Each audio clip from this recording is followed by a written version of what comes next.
Hey there, thanks for tuning into Duckbricks. I'm Chris, and I just got an absolutely massive box full of one single LEGO item in the mail. It contains an item that I have been wanting for years, ever since I was a kid, and finally I've been able to add it to my collection. And well, you've seen the thumbnail for the video, so you know exactly what this original shipping box contained. And that's right. This is the giant LEGO Castle Fantasy Era chess set. Now this is based off of a gigantic book. You can see the side of the box is rounded. It contains like 33 minifigures, some big figs, a ton of pieces, and is the largest LEGO chess set ever made. And they were not kidding when they said this is a giant chess set. Now, I had always seen images of this set online, but honestly, I have never seen it in person. And I was shocked to see just how big the box for this set is. So this was released in the summer of 2008, and it was only available for around 6 months directly from LEGO retail, so that's why it is so special and so rare, and it retailed for $200 when it came out in '08, which roughly translates to around $296 or so today. And boy do I wish I spent only $300 on this. You see, because of the rarity of this item, there's really only a couple listings on Bricklink, which is the secondhand marketplace for LEGO, and I ended up spending close to $5,000 US when all was said and done with shipping, handling, and tax to get this to add to my collection fully sealed. So now, we're going to walk through for this video a full-on unboxing and building of a sealed copy of the giant LEGO Fantasy Era chess set, a true bucket list item for me. I remember seeing this in catalogs as a kid. I always kind of wanted it, but I never really wanted to spend that much money on a chess set until, well, I became a big-time LEGO collector, and at that point, it was long retired. So this is super exciting. I have been wanting to build this for years, since I was like 8 years old. It's finally in my hands, so let's get to building right now. Okay, this thing is so big, it doesn't even fit in my review studio, so we are using the Duckbricks apartment bed, which of course is duck themed. But now, let's crack this open and see what's inside. This is gonna be my first reaction to opening this up. I haven't opened it yet, and I'm so excited. So, you have these really nice high quality leather straps that actually keep it all bound together. Again, it is shaped kind of like a big book, which is so cool. And when you open this up, oh my goodness. Look at that. All the minifigures in place. Oh, this is so cool. You have the chessboard pre-built, and I think how it works is you slide this open. I'm not really sure. Yeah, it looks like you can slide this open and all the pieces are on the inside. But first, let's take a close-up look at those figures. All right, so we have the villainous faction up here, and obviously some of the accessories have fallen off, but for the most part, they are actually pretty much all attached. And then we have the heroes down here, and I really love how they dedicated a lot of time and effort to make each of the characters feel kind of unique. Normally with a chess set, some of the pawns are basically just going to be the same, but here, they went the extra effort of making every single dwarf feel unique, which is just so cool. Now, of course, you have up here a mix between the skeletons and the trolls, led of course by the evil wizard, Malak the Malign from Clutch Powers, so that's really cool. We even have an evil witch as well, who didn't really appear in the mainline Fantasy Era lineup, but appears in this chess set. You have some of the skeleton riders, like the black skeleton horses, skeleton jockey, and of course, you have a ton of really great troll minifigures as well. Some of them are even armored up, some of them don't have the armor, so again, they really do feel unique and distinct. And of course, we have the knights down here. You have a good wizard shooting lightning from his hands. You've got the king and the queen here. Actually, multiple wizards. I guess those are the bishops. You've got the knights and everything. Oh my goodness. This is just so cool. And I cannot wait to see everything in action. So what we're going to do here is I'm going to go ahead and open up this box. I want to be very careful about how I open it. And we are going to take a look at what's inside. I am going to release the flaps on this side to get the board out, which is cool. That reveals a printed guide to what all the pieces stand for, which we'll take a closer look at later on. This whole cover slides out. It's not the box itself. There we go. Okay, so we are going to slide this cover out. Oh, There we go. Perfect. Exposing all the minifigures. And with this cover out of the way, now let's open up the actual box. So I'm gonna go ahead and lift this up. This is the inner box here, and I believe that all the parts are actually inside of this assembly. So we have a large base plate down at the bottom. We have the instruction manual, which is awesome, still fully sealed. Now, we can set aside that box, focus in on this one right here, and this is such a weird box. Look at that. It's got like another box underneath it that's taped shut, which I guess all the parts are inside, so let's open it up. So looks like this box here, I'm just gonna go ahead and cut the tape. I'm not really sure. This is a little bit of a confusing way to make this open up, but I'm gonna go ahead. And, yeah, there we go. Here's all the pieces in their own individualized bags. I will now go ahead and close this up, and I believe that the way it works is there's actually storage for the built model inside the box itself. So I'm gonna have to figure out how exactly that works, but now, let's go ahead and take out the minifigs. Alright, so the really interesting thing about the minifigure selection in this set is that because LEGO released a smaller castle chess set at around the same time as this to give folks options on which one they wanted to get, this one focuses a little bit more on the dwarves and trolls, as opposed to the smaller set which focused on what you would assume, the crown knights and the skeletons. And because of that choice, in my opinion, this set is even more interesting and desirable. Okay. This is the giant LEGO Castle chess set, and does it live up to the hype? Absolutely. Is it worth the price I paid?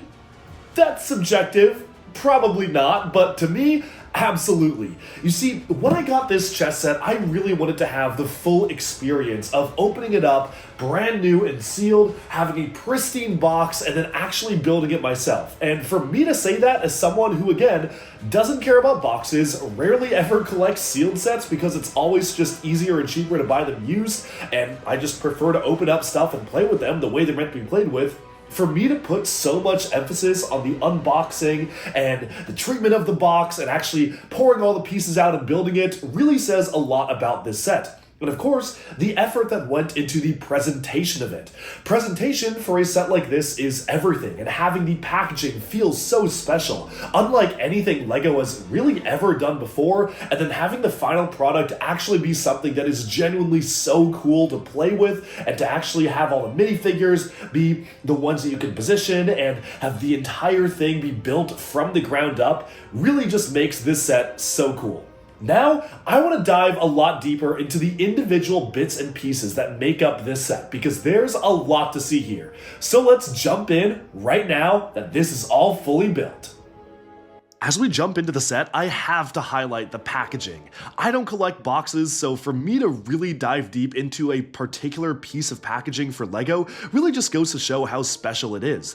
The box itself feels like an ancient tome, a weathered book, and it's just so different and unique compared to really anything you would see on LEGO store shelves, even back then, and especially today. It just feels so unique and special. Even the back side of the box just kind of highlights the different factions. You've got the crown knights, the trolls, the skeletons, and the dwarves, and all together, the spine of the book just makes it feel really, really unique. And this is absolutely something I would proudly display on my shelf, just because of how unique it is and how cool and special of a LEGO item it is.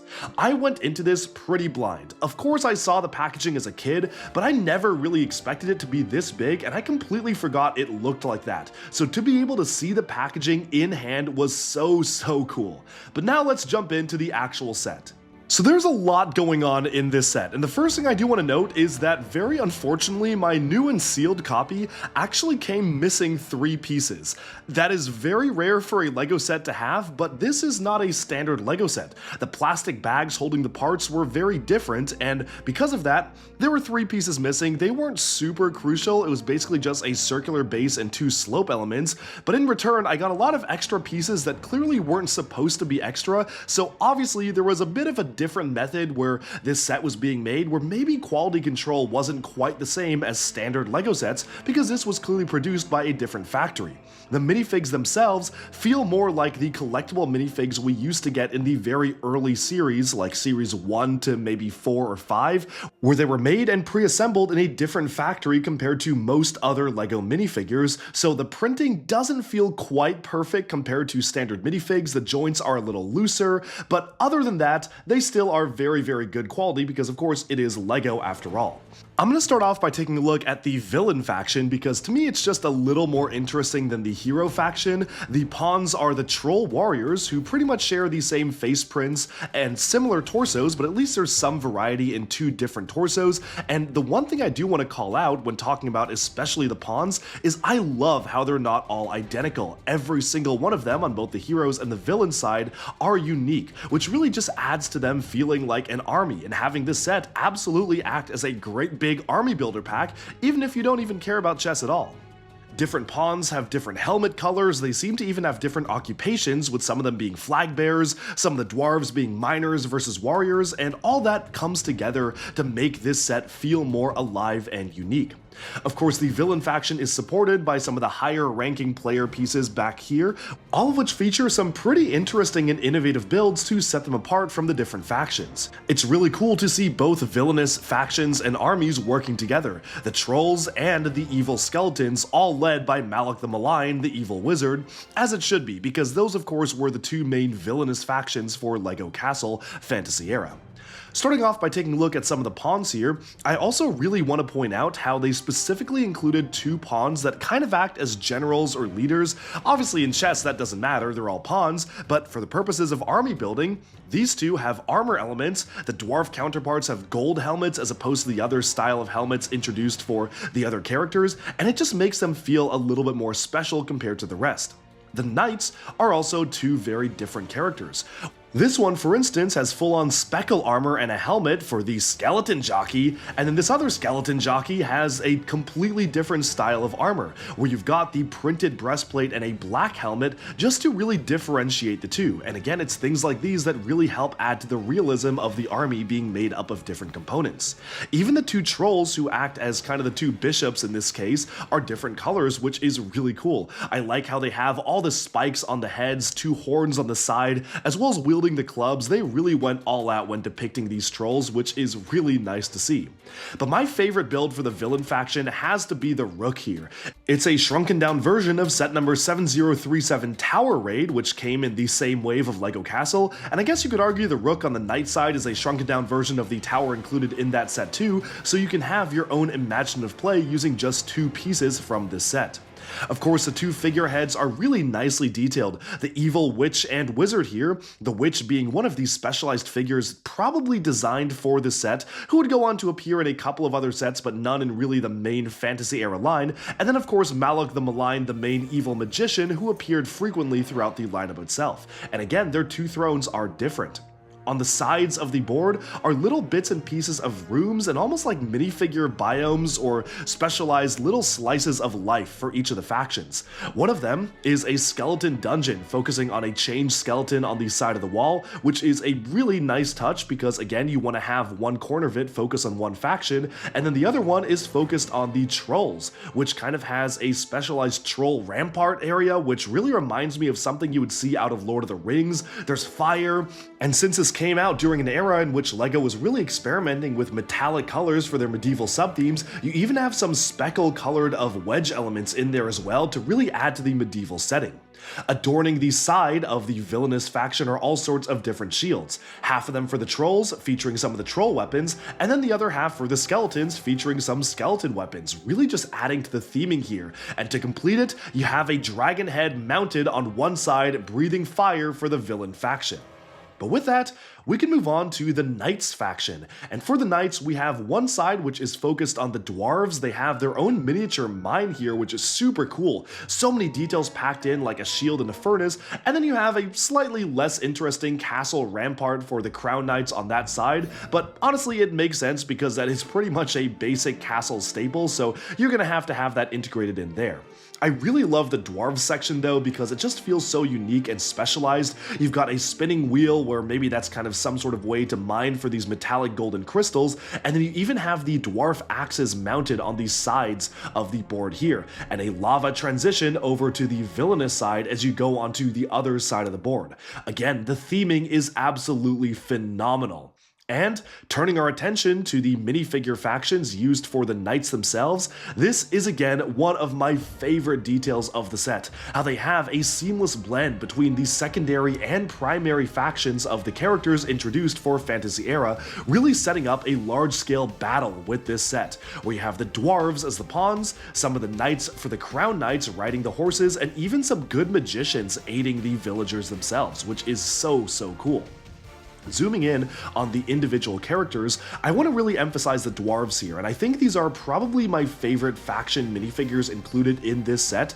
Every single one of them has a different colored beard, a different colored helmet, a different face print, different torsos, which doesn't even matter because you don't even really see the torsos under the beards. Every single one of them is outfitted with dual accessories, whether it be shields and axes, or shields and swords, or in some of the cases, they have some pickaxes and crystals, which really want to emphasize the fact that the dwarves are miners. Of course, on the back shelf here, you have a whole array of the crown knights. So you have some archers atop the towers. You've got the horse riders on the back for the knights there, which are really cool. Again, two different styles of horseback riders to really add to the variability included here. The good wizards shooting lightning from their hands, the king and the queen, who do appear in the standard Fantasy Era sets, but are decked out a little bit more special here. And of course, different styles of knights and just altogether really interesting builds. Well, I will always gravitate towards the villains faction as definitely just a faction I'm more interested in as a whole when it comes to imaginative play, and that really goes for most LEGO themes. I always loved the villain sets more than the hero sets as a kid, which I recognize is not what most kids want. Most kids prefer the heroes. I think in this case, the dwarves are just so well done, I have to call them out as the best faction in this set. I want to highlight the two dwarf leaders, or the dwarf generals, because I feel like these ones had the most effort put into them. They both wield these special metallic copper axes, as well as these really nicely done metallic gold helmets, which just look absolutely fantastic. A little bit of a strange thing about how my copy was assembled was that the axe heads just did not align when they came in the box. Maybe, I don't know how this was done, like were they being manufactured by machine? I have to imagine it wasn't just an employee attaching them all, but they were just so random where like sometimes the axe heads were upside down or flipped around or really far down the axe that it was just really strange, and I just kind of redid them in the way that made the most sense. But moving on to the knights here, this is definitely my favorite knight, featuring a chrome silver sword, as well as a fully armored up knight with printing and a metallic silver visor, but the other knight isn't too bad either. It has a different style of shield, one that's more triangular shaped as opposed to the oval one, and the helmet is completely different as well, just showcasing the variety in the minifigures. The Good Wizard was a minifig that appeared in a smaller impulse buy set that retailed for like $2 or $3 back when it first came out, but was upgraded for this set, gaining a specialized fabric cape, really making him feel a lot more special. And then you have these side tower rampart builds for the archers to take their positions on the top for the rooks on the side of the castle here, which is pretty perfect because they're basically shaped like actual chess pieces and are the closest analogs to real pieces. The king and queen are really nicely done, just phenomenal detail all throughout. I love how the king gets a chrome golden sword, showcasing that he's even jumping into battle himself, and even the queen is getting in on the action with a royal scepter, but if you want to have imaginative play, you can pretend that's some sort of a magic wand or maybe something that she uses as a weapon in battle. So there's just all sorts of really cool things you can do here. But now let's move on to my summary and overview of this amazing LEGO set. Okay, and with that, we have summed up my entire look at this incredible set. I genuinely never really thought that I would own this, and there were a lot of very close calls where 2 times in my life, and I can name both times, I came really close to owning this set, but just wasn't able to get it until finally I just went on Bricklink and pulled the trigger. Now, finding something like this in the wild is pretty much going to be nearly impossible. But I actually stumbled upon it twice. So once was at Brickworld Chicago, which is one of the biggest LEGO conventions in the US. I was there, I kind of put out an APB, I was like, hey, to everybody that I know, I am looking for this set. If you know anybody at this convention who has one and is willing to entertain selling it, please let me know. I'm very interested. And so one of my buddies messages me and he's like, hey, someone just came up to me. They said, I'm looking for duck bricks. I have a copy of this to sell with the box. I'm looking for like $2,000 for it. Do you want it? And I was like, probably yes. $2,000 at the time felt like a lot of money to pay for this. And yes, I did spend over double of that for this, but I've realized the error of my ways. I passed it up twice and I'm like, I'm not passing this up again. So I said, well, probably, let me think about it. I have to decide if I really want to spend that much money. Can I sleep on it? And they were like, yeah, sure. I think I got his number. I'll text him tomorrow. So I slept on it, woke up the next day and was like, yeah, you know what? I think I'll get it.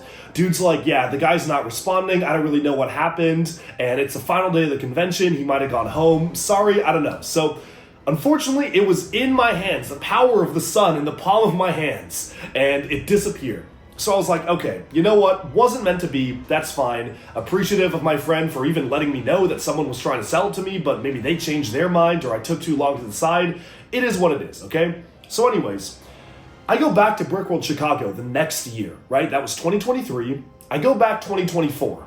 I go to a Bricks and Minifig store and I'm chatting with them. I'm buying this really interesting wooden Lego chess set that was only given away to employees. And I was like, yeah, you know, I'm trying to collect all of the weird Lego chess items. I don't even really play chess that much myself, but I think it's kind of a cool niche sub-theme in Lego. And when you have a Lego collection like mine, you're always looking for the really niche and strange things. So I was buying it and they were like, oh yeah, we just sold a really big castle chess set just a few hours before you got here.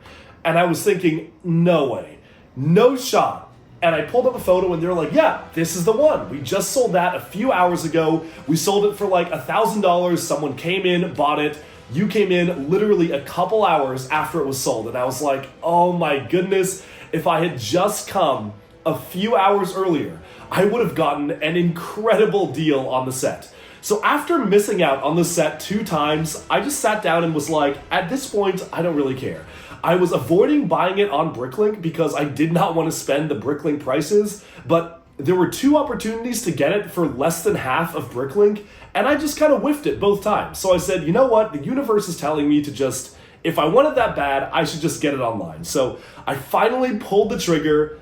Here it is, and yeah, this is definitely one of my all-time favorite Lego sets already. I think it is just so cool as a concept to have so many minifigures packed into a chessboard like this. It's actually functional, you can play it, you can lift up the board and store all of the components inside, which I didn't really even show in this review, but that is something I'll show on the side of the box what that looks like. And you can even choose to take all the minifigs, put them back in the box, take all the builds, put them in the board, place the board on the inside of the box, and have it all be fully kept away. So all of this fits into here, which is just something that really just goes to show how cool and functional they made this packaging. Altogether, this set is an absolute win. And for $300, actually adjusted for inflation today, I think that's kind of an absolute steal. You know, it was only $200 back in 2008, so $300 today, and I would get this in a heartbeat.